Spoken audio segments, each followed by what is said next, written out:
দেখেন, জুলাই গণ অভ্যুত্থান পরবর্তী সময়ে জুলাই ঘোষণা, জুলাই সনদ এই বাস্তবায়নটা দেশের সব নাগরিকের চাওয়া। পুরনো বন্দোবস্তে ফিরে যাওয়ার জায়গা বাংলাদেশে নাই, এবং যদি আমরা ফিরে যাই তাহলে আমরা হেরে যাব।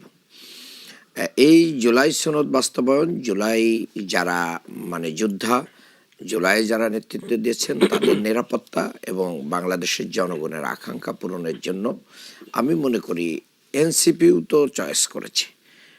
সেই চয়েসের কারণেই তো এক জায়গায় হয়েছে। তো শুধু তো জামাত চয়েস করে নাই, এক।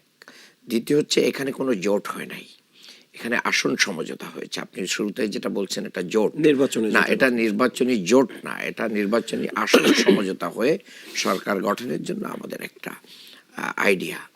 এবং এই জাতীয় জোট তো অপোজিটেও আছে, এবং তাদের সাথেও এই আলাপ আলোচনা চলছিল। কেন ওখানে তারা যায় নাই, আমি মোটা দাগে তাদের কয়েকজন নেতার সাথে আলোচনা করে যেটুকু